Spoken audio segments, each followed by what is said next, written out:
Hitech సిటీలో ఉద్రిక్తత నెలకొంది. ఇటీవల మహారాష్ట్రలో జరిగిన ఘటనపై టీసీఎస్ ఆఫీస్ దగ్గర మహిళా సురక్షా వేదిక ఆధ్వర్యంలో ఆందోళన నిర్వహించారు. లవ్ జిహాద్ పేరుతో హిందూ యువతులను వంచించి మత మార్పిడులకు పాల్పడుతున్నారని ఆరోపించారు. ఇలాంటి ఘటనలపై కఠిన చర్యలు తీసుకోవాలని డిమాండ్ చేశారు. కార్పొరేట్ రంగాల్లో పనిచేస్తున్న యువతులు లవ్ జిహాద్ బారిన పడకుండా జాగ్రత్తలు తీసుకోవాలని సూచించారు. లవ్ జిహాద్ లాంటి ఘటనపై సమగ్ర విచారణ జరపాలని మహిళా నేతలు తెలిపారు. బాధ్యులపై చట్టపరమైన చర్యలు తీసుకోవాలని కోరారు. మనకు తెలిసి దేశవ్యాప్తంగా ఒక్క టీసీఎస్ఏ కాదు, అడుగడుగున మహిళలు దౌర్భాగ్యానికి గురి అవుతున్నారని చెప్పచ్చు. మనం పిల్లలు స్కూల్లో సురక్షితం కాదు, కాలేజీలో సురక్షితం కాదు, యూనివర్సిటీ సురక్షితం కాదు, చదువుకొని పైకి వస్తారని దేశ ప్రగతికి తోడ్పడతారని పంపిస్తే ఇటువంటి కార్పొరేట్ హాస్పిటల్లో అన్యాయానికి పిల్లలు గురి అవుతున్నారు. ఈరోజు మనం ముందు ఉన్న ప్రశ్న, ఆడవాళ్ళు ఎక్కడ సురక్షితం, ఆడబిడ్డలు ఎక్కడ సురక్షితం, చిన్నారులు ఎక్కడ సురక్షితం, చిట్టి పాపలు ఎక్కడ సురక్షితం, ప్రతి ఒక్కటి మనకు ప్రశ్నార్థకంగానే మారుతోంది.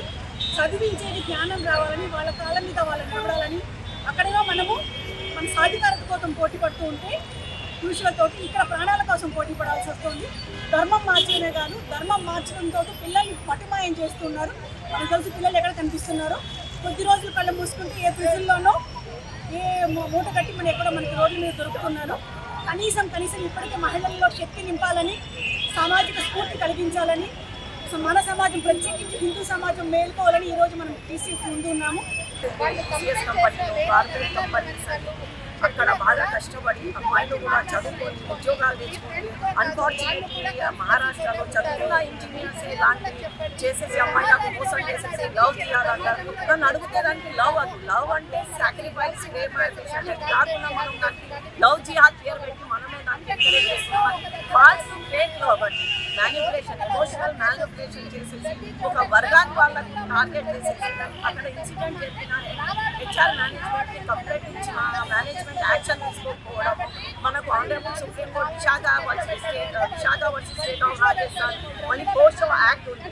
ఆ యాక్ట్ చాలా మందికి తెలియదు. పోస్ట్ యాక్ట్ అంటే prevention and prohibition reduction act at work places. ఇక్కడ పనిచేస్తున్న వాళ్ళకు రక్షణ కల్పించాలని ఆనరబుల్ సుప్రీంకోర్టు చెప్పారు. యాక్ట్ కూడా ఉంది. మనకు ఆ యాక్ట్ తెలియదు కాబట్టి చాలా మహిళలు ఉన్నారు. మన గవర్నమెంట్ని నేను రిక్వెస్ట్ చేస్తున్నా అంటే తెలుగు రాష్ట్రాల గవర్నమెంట్ని, వాళ్ళు ఇట్లాంటి సిచ్యువేషన్ మహారాష్ట్రలో జరిగిన సిచ్యువేషన్ మనకు జరగదు అంటే ఆ పోస్ట్ యాక్ట్ ప్రకారం ఇంటర్నల్ కంప్లైంట్ కమిటీ ఉంటుంది. ఆ కమిటీ కాన్స్టిట్యూట్ చేశారా చెయ్యలేదా, అట్లాంటి ఏమైనా ఇన్సిడెంట్ మన దగ్గర ఉన్నాయా, అది కంపల్సరీ అండి. మోర్ దెన్ 10 ఎంప్లాయీస్ ఉన్నప్పుడు, 11 ఎంప్లాయీస్ ఉన్నప్పుడు వాళ్ళకు ఇంకా ఎక్కడైనా రెస్ట్రిక్షన్ ప్లేస్లే కాకుండా, ప్రొహిబిటెడ్ ప్లేస్ కాకుండా కెమెరాలు పెట్టాలి. కమిటీ క్రియేట్ చేసేసి అమ్మాయిలకు రక్షణ ఇవ్వాలి. వాళ్ళు పనిచేసేటప్పుడు ఏమైనా మిస్మేనేజ్మెంట్ ఇట్లాంటి దానికి ఎవరు బాధ్యతలు? వర్క్ మేనేజ్మెంట్ అంటే ఒక పర్టికులర్ వర్గం వాళ్ళకే టార్గెట్ చేస్తున్నారంటే మనం కూడా జాగ్రత్తగా ఉండాలి. రిక్వెస్ట్ చేసేది పేరెంట్స్, పిల్లలు ఏ సోషల్ మీడియాలో ఉంటున్నారా, ఇన్స్టాగ్రామ్, ఫేస్బుక్, వాళ్ళకి ఎలాంటి వాళ్ళతో ఫ్రెండ్షిప్ ఉంది, రిలేషన్షిప్ ఉంది, అది తెలుసుకొని పేరెంట్స్ కూడా రిక్వెస్ట్ ఏం చేస్తున్నారంటే వాళ్ళ పిల్లల మీద ఒక వాచ్గా పెట్టేసి వాళ్ళకి చూడాలి వాళ్ళు ఇట్లాంటి మూవ్ అవుతుంది. ఎందుకంటే ఇన్సిడెంట్ అయిన తర్వాత మనం బాధపడి ఇట్లాంటి సిచ్యువేషన్ చాలా వరస్ట్ సిచ్యువేషన్ అండి. ఒక వర్గానికి ఇట్లా టార్గెట్ చేస్తుంటే హిందూ అమ్మాయిలు జాగ్రత్త లేదు. మనకు ప్రభుత్వాలు కూడా యాక్షన్ తీసుకోవాలి.